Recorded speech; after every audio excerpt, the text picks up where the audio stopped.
아멘. 조그만 글씨 있죠. 누가 우리를 그리스도의 사랑에서 끊으리요. 35절. 환난도 곤고도 핍박도 기근도 적신도 위협도 어떤 칼이라 할지라도 끊을 수 없죠. 우리가 도살장에 가는 양과 같을지라도 오히려 넉넉히 이긴다고 그랬어요. 사망은 물론이거니와 권세자로부터나 또 현재나 앞으로 장래나 높음이나 깊음, 이거는 하늘과 땅 사이에 아무 것이라도라는 뜻입니다.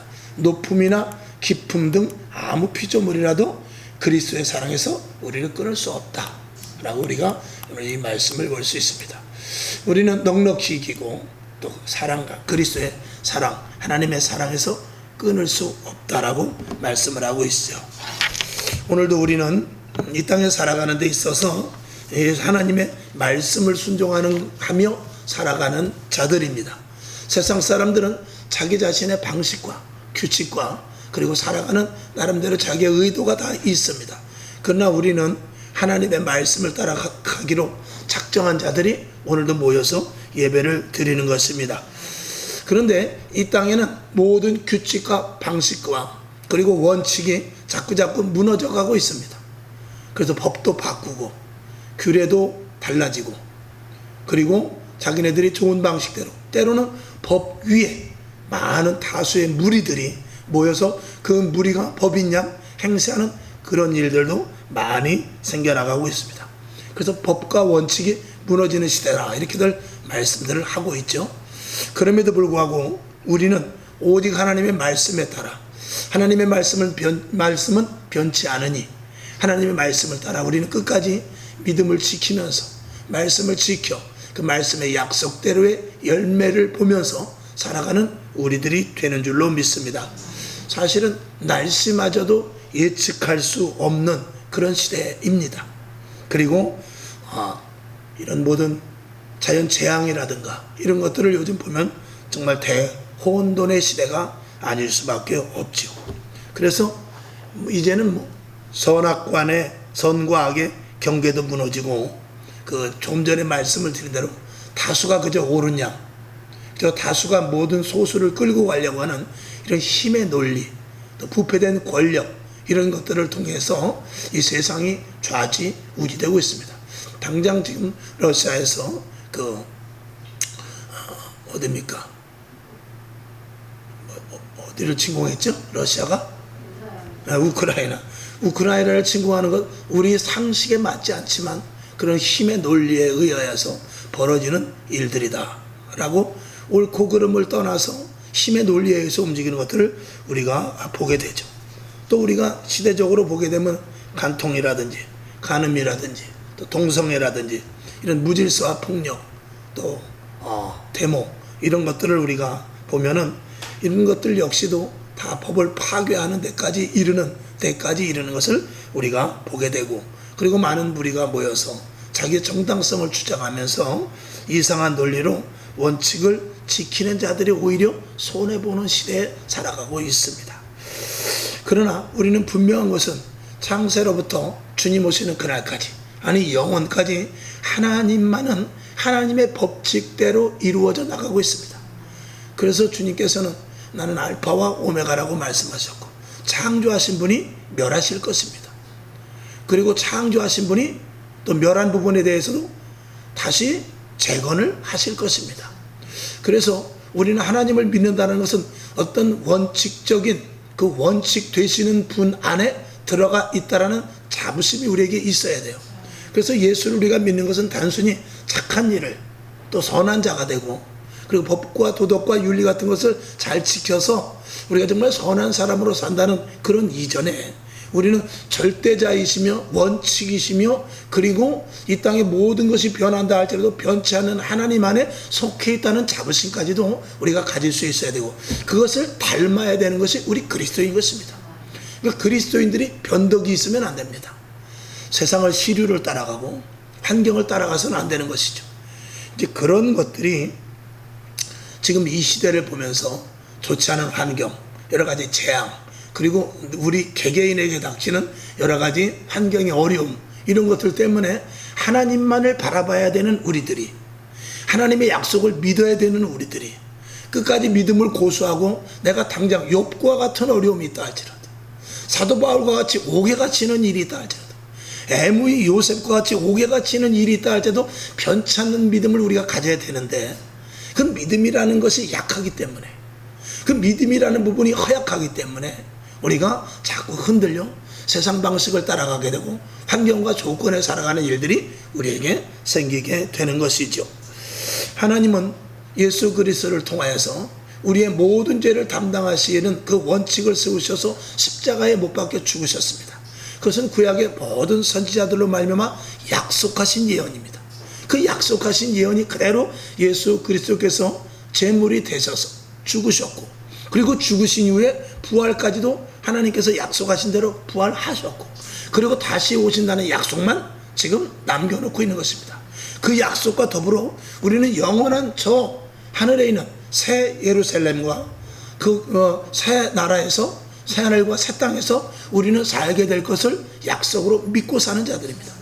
그런 그 전제 속에 있는 우리라는 자부심을 우리가 먼저 가져야죠. 그래서 여러 가지 일어나는 환경과 조건과 지금 이 시대, 내가 살고 있는 시대, 큰 눈으로 볼 때는 내가 살고 있는 시대, 100년이라는 시대, 지구상의 수백 년, 수천 년의 역사 속에 사실 내가 살고 있는 시대는 일부분 아무것도 아닙니다. 우리가 성경을 보면 알지만 전쟁이 있을 때도 있고, 기근이 있을 때도 있고, 또 질병이 있을 때도 있고, 그리고 풍요한 시대도 있었지만, 어느 시대를 살아가든지 그 한 세대 사는 사람은 그 세대 두 세대 이상을 살지 못합니다. 전쟁과 풍요를 같이 하지 못하며, 그 다음에 기근과 환란 이런 것들을 거의 그 세대 동안 뭐 수십 차례 견딘다든가 그런 일들은 거의 없습니다. 대개 보면 기근이 와서 몇십 년 동안 하나님 앞에 징계를 받고, 또 풍요한 시대가 한 30년 40년 가고, 그러면 또 사사기 같은 데 보면 한 3, 40년 지나면 또 사사를 보내기도 하고, 그렇게 됐을 때는 어떤 사람은 그래도 한 시대를 거의 평안하게 살고, 어떤 사람은 한 시대를 좋지 않은 시대에 태어났기 때문에 어려운 시대를 살고 있게 되는 것입니다. 그 주기가 조금 빠르면은 어떤 사람은 고난과 평안을 같이 누릴 것이고, 그 주기가 길면 요행이 평안한 시대에 사는 사람은 평안하게 살 것입니다. 그런데 그 환란의 주기가 긴 그 시대에 사는 사람은 태어날 때부터 환란이고 죽을 때까지 환란인 사람도 있겠죠. 그러나 그것이 역사의 긴 틀 속에서는 그 사람의 생애는 사실은 아무것도 아닙니다. 문제는 뭐냐? 그 시대 속에서 내가 풍요한 시대에 살든지 빈곤하고 환란 가운데 살든지 그 시대 속에서도 하나님의 약속은 이행되어 가고 있는 시대 속에 내가 있다는 것입니다. 그러면 우리는 어느 시대든지 우리가 붙잡아야 될 것은 하나님의 말씀이라는 거죠. 그러니까 환란의 시대에도 우리는 하나님의 말씀을 붙잡아야 되고, 평안의 시대 속에서도 하나님의 말씀을 붙잡아야 되죠. 저 이제 우리 원로 목사님 같은 경우도 얘기했지만 전쟁을 겪었고, 어려운 시대, 일제시대 같은 것도 또 부모 세대 겪은 세대들이 많이 있습니다. 그러면 그런 시대 속에서 여러 가지 어려움과 지금 평안을 많이 누리고 있죠. 그런데 예전에 보면 그런 주기가 상당히 짧았습니다. 그러니까 어떻게 보면 참 지금 시대, 저 같은 세대는 참 복의 세대입니다. 태어날 때 우리가 보리밥 먹고 밥도 못 먹고 어렵게 살았지만, 그럼에도 불구하고 부모 세대보다는 훨씬 낫거든요. 부모가 못 먹는 것을 우리는 먹고 자랐습니다. 그렇기 때문에, 그리고 지금까지도 이렇게 누리면서 이렇게 시원한 곳에서 또 난로를 피우고 예배를 드릴 수 있는 좋은 시대에 우리가 살고 있는 것이죠. 우리가 결론으로 말씀을 드리면 우리는 어느 시대일수록 지금같이 특별히 평안할 때 주님을 놓치지 말자는 것입니다. 우리가 이렇게 평안한 시대 살면서 우리는 한번 겪은 것이 있는데, 그것이 바로 코로나였습니다. 이 코로나는 우리의 생애 속에서 저 같은 경우에는 가장 강타의 시대였다고 볼 수 있죠. 그러면 그런 강타의 시대 속에서 하나님을 떠난 이들이 오늘도 얼마나 많은지 몰라요. 많여 교회가 문을 닫고요. 지금도 1년에 정말 수백 교회씩, 1000교회 이상씩 문을 닫고 있습니다. 목회자들이 교회를 떠나고요. 직분자들이 교회를 멀리하고, 그리고 성도들이 교회를 떠나는 그런 일들이 있습니다. 왜 그러느냐? 하나님의 약속을 믿지 못했기 때문이다라고 말씀드릴 수밖에 없는 것입니다. 오늘 이 본문의 말씀, 본문에 있는 대로 어떤 상황 가운데서도 그리스도의 사랑을 안다면, 하나님의 사랑을 정말 느낀다면, 하나님이 어떤 분인지 알고 하나님과의 나와 관계가 어떤 관계 속에서 이루어지는지 정말 안다면 우리는 하나님의 약속을 끝까지 믿을 수 있는 존재가 될 수 있는 것 아니겠습니까? 하나님은 오늘도 계획하고 계세요. 하나님은 오늘도 이행하고 계십니다. 하나님은 오늘도 어떤 이들에게는 열매를 주세요. 응답을 해주신단 말이죠. 그런 그 변화 속에서 하나님은 끊임없이 성경 말씀의 원칙대로 해나가고 있어요. 다음, 성경 말씀에서 벗어날 때는 하나님의 영역 안에서 벗어나는 것과 같습니다. 그럴 때는 세상의 방식대로 사는 것입니다. 우리는 세상의 방식대로 사는 것이 아니고 하나님의 방식대로 살기로 작정한 이들이기 때문에 하나님의 약속을 믿어 하나님의 방식대로 살아 하나님께서 주시는 열매를 우리는 따먹고 사는 것이죠. 오늘도 이 자리에 나온 여러분, 하나님의 약속을 믿음으로 말미암아 오늘도 이 자리에 나오는 줄로 믿습니다. 그래서 우리에게 고난이 있고 환난이 있고 또 재난이 생길 때도 있고 또 그리고 여러 가지 정말 말 못한 폐해가 일어나는 그런 일들 속에서도 우리는 그 약속을 믿고 오늘도 이 자리 교회에 나와 있는 줄로 믿습니다. 그러므로 우리 성도들은 이 세상의 고난 가운데서나 환난 가운데서나 그리고 또한 경제적인 어려움이나 혹은 부유함 가운데서도 어떻게 살아가는지를 보여줄 수 있는 자가 되어야 되는 것이죠. 그것을 보여주기 위한 오늘 또 한 가지 일이 오늘도 이 자리에 나와 예배 드리는 줄로 믿습니다. 오늘도 사정과 형편 때문에 예배 드리지 못하는 이들이 있습니다. 또 여러 가지 게으름과 나태함과 신앙과 믿음이 약해 그리스도의 온전한 사랑을 모르기 때문에 이 자리에 나와 예배 드리지 못하는 그런 사람들이 얼마나 많은지 모릅니다. 주일날 한 번 나오고 수요 또 혹은 주일 오후 예배 드리지 않는 그런 분들도 참 많이 있습니다. 저는 그것을 어떻게 보냐, 그 은혜를 모르기 때문에, 그 하나님의 사랑을 너무나 모르기 때문에 그런 것들이 결국은 하나님이 주시는 내 은혜에 비례하여 하나님이 얼마만큼 나를 사랑하는 것을 아느냐의 비례에 따라서 믿음이 있다라고 저는 생각합니다. 그것과 믿음은 비례한다고 생각합니다. 우리가 왜 기도를 합니까? 하나님을 믿기 때문에 기도하는 것입니다. 하나님을 믿지 않으면 뭐하러 기도하겠습니까? 내 방식대로 살죠.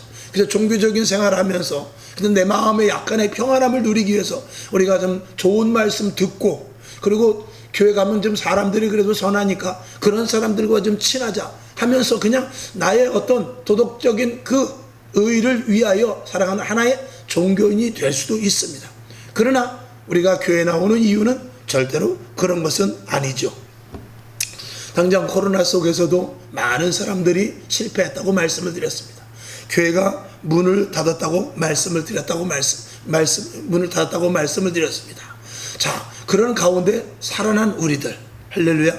어쩌든지 우리가 끝까지 믿음을 지키고 오늘도 주님 전에 주님의 사랑을 알고 하나님의 은혜를 알고 그리고 끝까지 믿음을 더 고수하기 위하여 오늘도 이전에 나왔습니다. 근데 그럼에도 불구하고 하나님은 코로나를 비롯해서 믿는 자들이나 믿지 않는 자들이나 믿음이 적은 자들이나 믿음이 큰 자들이나 누구에게 되든지 고난은 다 오게 돼 있죠. 그래서 항상 제가 드리는 말씀대로 요셉과 같은 사람도 고난이 있고 다니엘과 같은 사람도 고난이 있었단 말입니다. 그런 고난을 우리들에게 왜 주는 것이냐? 그런 고난을 우리가 두 가지로 따져볼 수 있죠. 첫 번째는 우리가 잘못해서 받는 고난입니다. 그 대표적인 예가 이스라엘 백성들이죠. 이스라엘 백성들은 하나님 앞에 불순종하고 우상을 섬기면 여지없이 하나님의 진노가 내려졌습니다. 그 진노는 하나님이 사랑하시기 때문에 그렇죠. 그 다음에 두 번째 고난은 하나님께서 우리를 테스트 해보고자 고난을 주시는 것이죠. 그래서 더 큰 그릇으로 더 큰 믿음자로 만들어서 하나님과 조금이라도 더 깊은 관계를 맺어 하나님의 더 큰 일을 하시기 위해서인 것이죠. 하나님께서 더욱더 크고 비밀한 것들을 가르쳐주기 위해서 큰 그릇으로 만들기 위해서 의도적으로 고난을 주는 것이죠. 고난은 그렇게 두 가지로 나눌 수 있지만 어쨌든 간에 그런 고난을 통해서 우리는 반드시 성숙되어야 됩니다. 내가 잘못해서 받는 고난이라 할지라도 회개하고 다시는 그 길로 가지 말아야 될 것이며 내가 잘하고 있음에도 고난이 왔다면 그것을 통해서 내 그릇을 더욱더 키워가고 하나님과의 더 깊은 관계를 맺는 그런 저와 여러분들이 되어야 될 줄로 믿습니다. 그래서 이 땅에 일어나는 모든 일들, 우리에게 나가는 고난이나 환난이나 그리고 좋지 않은 환경들은 하나님께서 주시는 하나의 그 우리들을 테스트하기 위한 현상이라고밖에 볼 수 없는 것입니다. 본질은 뭐냐? 우리를 위하여서입니다. 본질은 언제든지 우리를 위하여서고, 본질은 언제든지 우리와 하나님과의 관계를 더욱더 돈독하기 위해서. 그래서 저 사도 바울의 고백과 같이 그리스도의 사랑에서 끊을 수 없고, 하나님의 사랑에서 끊을 수 없고, 어떤 환난이 오든지 역경이 오든지, 그리고 미래나 장래나 어떤 환경 가운데서도 하나님의 사랑에서 끊어지지 않는 자가 되기 위한 고난과 어려움이라는 것이죠. 그 어려움과 고난, 환난, 그것이 포장되어서 보이는 현상일 뿐이지 실질적으로는 하나님과의 깊은 관계라는 것입니다. 우리 코로나 관계도 마찬가지입니다. 코로나를 통해서 교회를 무너뜨리려고 할 것입니까? 물론 마귀는 그런 방법을 썼을지도 모르겠어요. 저 우한, 중국 우한이라는 곳에서부터 시작돼 가지고 어쨌거나 인간이 잘못을 했기 때문에 그랬죠. 그렇다 할지라도 하나님께서는 여러 가지 복합적인 요소가 있습니다. 시작은 우리들의 잘못과 또 사람들의 잘못으로 시작되어 있을 수 있을지 모르지만, 하나님께서는 역시 또 그리스도인들을 보면서 그리스도인들의 나태함이라, 아니면 신앙을 돈독하게 하는 자들이 더욱더 신앙을 더 돈독하게 하기 위한 이런 일들이 분명히 복합적으로 끼워져 있단 말이죠. 그래서 신앙이 자라지 못하고 믿음이 자라지 못하고, 그리고 신앙에 나태한 이들에게는 하나의 경고성이 될 수가 있는 것이고, 그럼에도 불구하고 최선을 다했고 열심히 있는 자들은 하나님께서 그들에게 더 큰 믿음을 주시기 위함이다라고 우리는 볼 수 있는 것입니다. 그런데 문제는 앞으로 그런 일들이 더 많이 일어날 수도 있다라는 것이죠. 주님은 마지막 때에 대해서 분명히 그렇게 말씀을 하고 있습니다. 마태복음 24장 29절 이하에 보게 되면, 그날 환난 후에 즉시 해가 어두워지며 달이 빛을 내지 아니하며 별들이 하늘에서 떨어지며 하늘의 권능이 흔들리리라 그랬고요. 그때 인자의 징조가 하늘에서 보이겠고, 그때 땅의 모든 족속들이 통곡하며 그들이 인자의 구름을 타고 능력과 큰 영광으로 오는 것을 보리라. 저가 큰 나팔 소리와 함께 천사들을 보내리니 저희가 그 택하신 자들을 하늘 이 끝에서 저 끝까지 사방에서 모으리라 그랬거든요. 이 땅에 환난과 고난과 전쟁과 기근과 동족을 잡아 죽이는 그런 일들이 일어나지만, 그 일 후에 하나님 주님께서 이 땅에 오신다라는 거죠. 그러니까 세상은 분명히 코로나보다도 더 어려운 일들이 올 수 있습니다. 정말 우리가 신앙생활을 제대로 하지 못할 견디기 어려운 일들이 올 수 있습니다. 그러나 그 현상이 일어날 뿐이지 실질적으로 주님은 오신다라는 거예요. 실질적으로 주님은 오셔서 우리를 부르시고 우리를 들림받게 하셔서 영원한 곳으로 인도하신다는 것이 키포인트죠. 그러니까 중간에 일어나는 현상 때문에 우리가 쓰러지거나 넘어지거나 절대로 이탈되지 말 것을 말하고 있는 것입니다.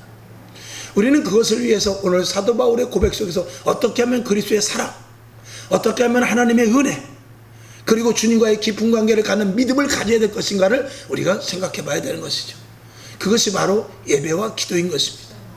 철저한 예배와 그리고 끊임없는 기도, 물론 성경 보는 것이 포함되어 있습니다.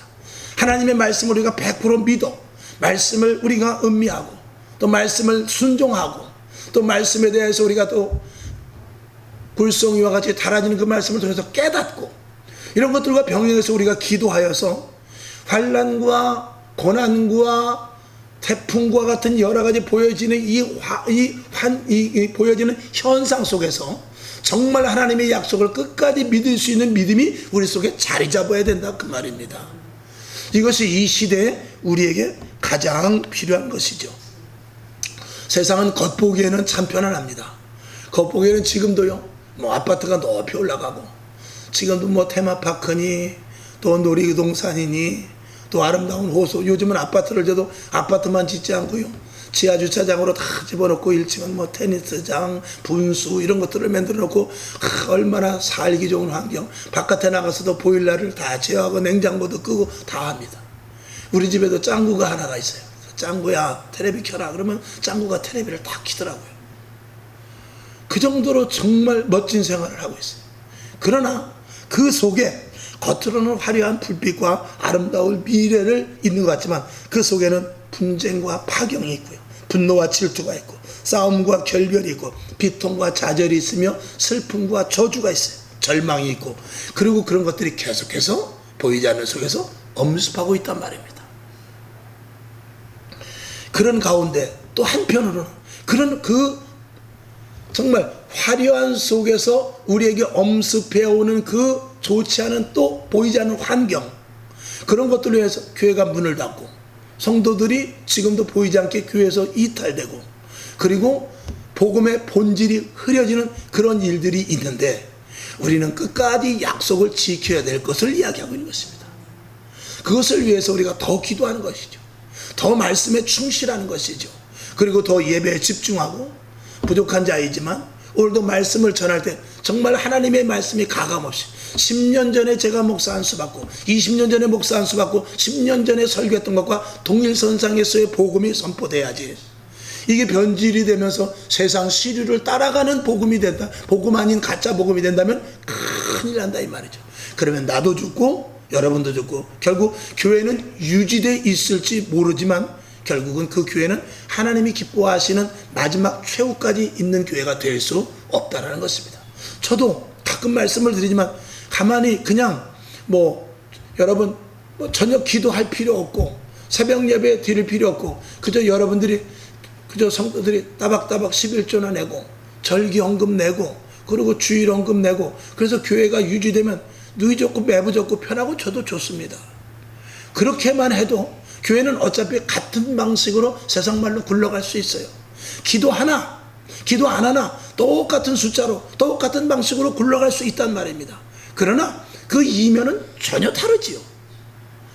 그냥 포장된 교회일 수 있고 하나님이 정말 이 안에서 예배를 통해서 임재하시느냐, 그리고 하나님께서 기뻐하시는 것이냐, 그리고 하나님께서 이 교회에 복을 주시느냐, 그런 것들에 대한 또 차원을 넘어서 끝까지 주님 오실 때까지 약속을 지켜나갈 수 있는 교회가 되느냐, 이것이 중요한 것입니다. 우리는 언제든지 주님의 말씀을 끝까지 지키는데 주력을 하는 것이 우리가 마지막 때를 살아가는 모습이죠. 만약에 우리가 중간에 이탈된다면 여태까지 했던 기도와 지금까지 드렸던 예배는 무엇이 되겠습니까? 우리는 끝까지 정말 미지근한 신앙이 아니라 철저하고도 확고한 신앙을 가지고 이 시대를 날마다 이겨나가는 저와 여러분이 되어야 될 줄로 믿습니다. 우리는 말씀을 듣고도, 그래서 오늘과 같이 제가 이렇게 말씀을 할 때 여러분들이 아멘을 하고 또 저와 같은 방식의 많은 목사님들이 설교를 하지만 그럼에도 불구하고 자꾸 이탈되는 것은 정말 그리스도의 사랑과 하나님의 은혜, 하나님의 사랑과 그리스도의 은혜, 이런 것들을 제대로 깨달아 알지 못하기 때문이며, 또 한 가지 중요한 것은 우리가 잘 먹고 잘 입고 잘 살기 때문에 내가 가진 환경, 내가 가진 이 좋은 조건이 무너질까봐 두려움이 있는 부분들도 있습니다. 저는 꼭 그렇다고 생각하지는 않지만 제 개인적으로 이렇게 요번에 유럽에서 일어난 러시아와 우크라이나 전쟁을 보면서 유럽이 왜 가만히 있는가? 유럽의 모든 여러 나라들이 한꺼번에 왜 좀 달려들어서 러시아 끝까지 충분히 이길 수 있거든요. 미국도 그렇고 왜 가만히 있는가? 그런 것들을 가만히 생각해 볼 때 첫 번째는 물론 소련의 핵무기겠죠. 핵무기면 너 죽고 나 죽으니까. 그러나 여러분, 전쟁은 어차피 나가서 죽을 각오라는 것입니다. 그러나 만약에 그들의 손에 있다면 러시아라는 나라가 만약에 점점 확장을 돼서 그런 류의 사상가들이 이 대부분의 유럽의 나라들을 만약에 포진한다면 결국은 살아있지만 죽은 것이거든요. 그럴 바에는 핵이 터지는 한이 있더라도 한번 해보는 게 제 생각으로는 그게 옳다고 생각합니다. 저는 전쟁주의자가 아닙니다. 그건 왜냐하면 그럴 때 오히려 적들이 위축되는 것이지, 내가 핵을 갖고 있다고 무서워하면은 오히려 저쪽에서 그걸 가지고 점점 기세만 등등해질 뿐이라는 제 개인적인 생각입니다. 무슨 이야기가 있어요. 어느 깡패 집단에 들어가 봤는데 보스가 나오는데 보스가 키도 조그맣고 아담하고 우리 이정금 집사님 정도밖에 되잖아요. 남자인데 땅땅해가지고. 근데 보스인데 그냥 땅땅하게 생겼어도 옆에 떡대가 이런 놈들이 있는데 형님 그런단 말입니다. 아니 어떻게 저렇게 보스가 될 수 있을까? 내가 보니까 한 주먹거리도 안 되는데. 근데 그 보스가 될 수 있었던 이유는 뭐냐면 그는 툭 한번 칼을 꺼내가지고 너 죽구나 살잡니다. 조금만 재단에서 죄송하지만 조금만 하다 신경이 나면 자기 손을 그냥 칼로 팍 찔러버려요. 그리고 자기 허벅지 그냥 칼로 확 거버립니다. 그러니까 사람들이 질려가지고 야 쟤는 건드리면 너 죽고 나 살고 누구 하나 죽겠구나. 근데 이런 생각에 그 앞에서 꼼짝 못하는 것입니다. 그 죽음이라는 것, 그 두려움이라는 것은 뭐냐면 내가 가진 환경과 조건을 빼앗길까 합니다. 지금 유럽이 얼마나 잘 삽니까? 대한민국도 마찬가지입니다. 왜 전쟁을 두려워하죠? 내가 지금 잘 먹고 잘 입고 잘 살기 때문에 그렇습니다. 대단히 죄송하지만 밑에 저변에서 하류층에 깔려있는 사람은 전쟁이 나든지 코로나가 나든지 신경 안 씁니다. 나만 죽나? 이래도 죽고 저래도 죽고 그런 심리인 것이죠. 그러니까 우리가 지금 부유하게 살고 내가 나름대로의 그 어떤 그 위치에 있기 때문에 그런 죽음이라는 전쟁이라는 이런 코로나라는 그런 것들이 이게 공포가 되는 것입니다. 자, 이건 외적인 것이고 우리가 실질적으로 마찬가지입니다. 영적인 것도 마찬가지입니다. 내가 죽으면 죽으리라 하고 주님 앞에 제 십자가를 지고 나를 따라올 것이냐 라고 말씀한 대로 사도 바울과 같이 자기 자신을 나의 정과 욕심을 십자가에 못 박혀 죽여. 그리고 완전히 죽고 시작하면 모든 것이 이루어진다는 것이죠. 예수님께서 내가 죽고자 하는 자는 산다 그랬어요. 그것은 예수 그리스도를 믿는 데 있어서 우리가 세례를 받는 것과 동일한 방식인 것입니다. 만약에 내가 죽는다면요 마귀는 우리 앞에 스스로 약해질 수밖에 없는 것입니다. 왜냐하면 내가 가진 것이 있기 때문에 마귀는 그거를 건드리는 것이죠. 우리 자녀를 건드리고 우리의 물질을 건드리고 우리의 육신을 건드려서 우리가 신앙생활을 철저하게 하지 못하는 것이죠. 오늘도 또 말씀을 드리지만 우리 권사님 나오셨지만 육신을 저렇게 복종시켜서 나오는 것은 이건 보통 일이 아닙니다. 이건 쉬운 일이 아니죠. 마귀가 감당을 못할까? 이야 진짜 노인 양반이지만 대단하다. 마귀도 아마 질리지 않을까. 그냥 차라리 포기하고 그냥 천국 가시오. 아마 마귀도 그렇지 않을까 생각. 할머니 그냥 천국 가세요. 권사님도 그냥 천국 가시오. 그리고 마귀가 우린 정인 손대지 말자. 어차피 뭐 인생도 얼마 남으신 것 같지 않은데 그냥 두자. 아마 이럴지도 모른단 말이죠. 그러니까 우리에게도 최소한의 마귀가 그 정도 상대할 정도는 돼야 되지 않냐 이거죠. 그렇게 됐을 때 우리가 그래도 이기는 싸움이다 라고 볼 수 있다라는 것입니다.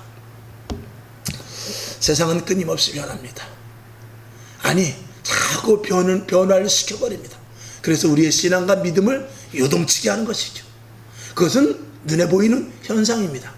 그러나 우리는 약속의 주님만을 바라보고 가는 것입니다.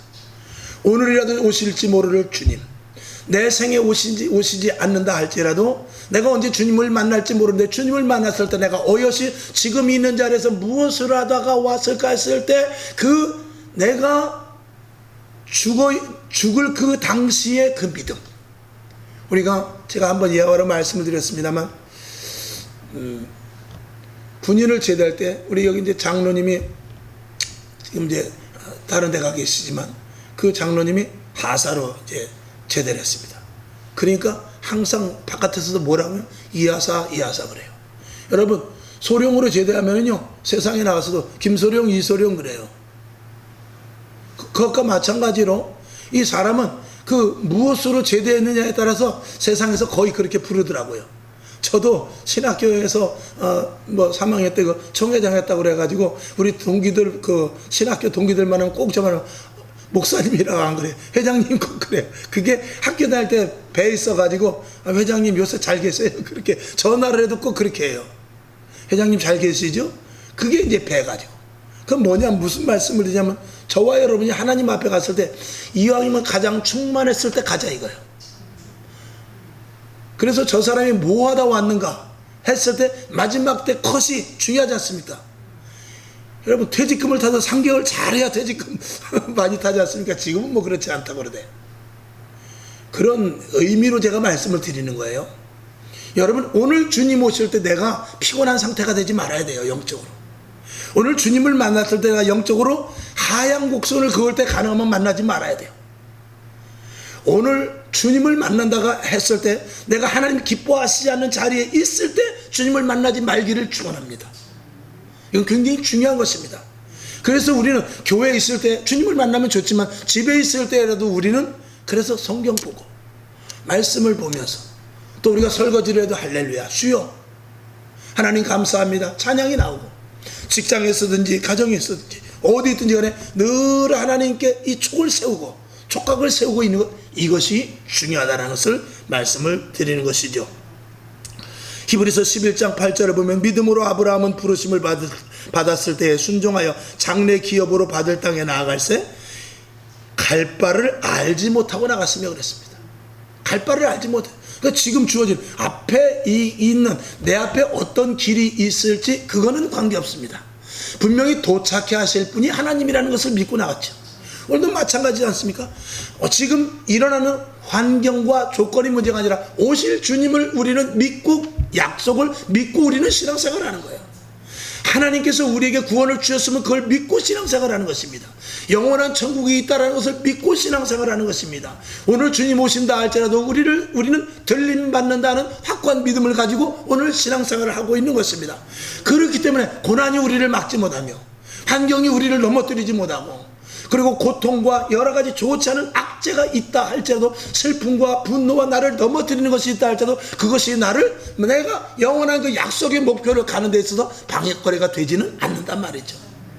이것이 철저해야 됩니다. 이것이 우리에게 확고해야 됩니다. 이것을 믿는 자들을 성도라라고 분명하게 말씀을 드릴 수 있는 것입니다. 결론으로 말씀을 드립니다. 힘들수록 교회로 돌아가야 됩니다. 할렐루야. 인터넷, 유튜브 예배가 피난처가 될 수 없습니다. 피난처는 비록 이것이 건물이요 이것이 빌딩이지만 이곳이 피난처입니다. 이곳에 와서 주님의 음성을 들어야 돼요. 이곳에 와서 힘을 얻고 세상에 나가야 돼요. 이곳에서 말씀을 들어서 내 안에 영적으로 축적되어서 세상에 나가야 돼요. 이건 단순한 건물 같지만 이곳에 와서 하나님의 임재를 느끼고 하나님의 영적인 교제를 이루며 하나님의 말씀이 그대로 우리들에게 영의 영과의 그 연결점이 이어지는 그런 곳이 되기 때문에 철저한 예배, 기도를 통하여서 우리는 날마다 약속의 주님을 믿고 나가는 것입니다. 교회는 영원합니다. 할렐루야. 교회를 놓치지 마시기를 주님의 이름으로 축원합니다. 약속하신 하나님께서는 교회를 통하여 이곳이 하나님의 나라입니다. 하나님의 나라의 작은 그 지점입니다. 이것을 통하여 반드시 이 타이핑이 이루어집니다. 여러분들이 깨달으시고 그리고 교회를 놓치지 말며 철저한 약속의 신앙자들 다 될 수 있기를 주님의 이름으로 축원합니다. 기도하겠습니다. 하나님 아버지 감사합니다. 우리는 약속을 믿는 자들입니다. 하나님의 말씀은 약속의 말씀이기 때문에 그렇습니다. 아브라함이 갈 바를 알지 못했지만 약속을 믿고 따랐습니다. 사도 바울은 옥에 갇혔습니다만 그는 약속을 믿었습니다. 내가 반드시 로마에 가 있으리라. 이 약속을 믿고 지금 있는 그 옥은 하나의 현상일 뿐이지 실제로는 내가 로마에 가게 될 것이라는 그런 확고한 신앙을 가졌습니다. 그리고 영원한 천국에서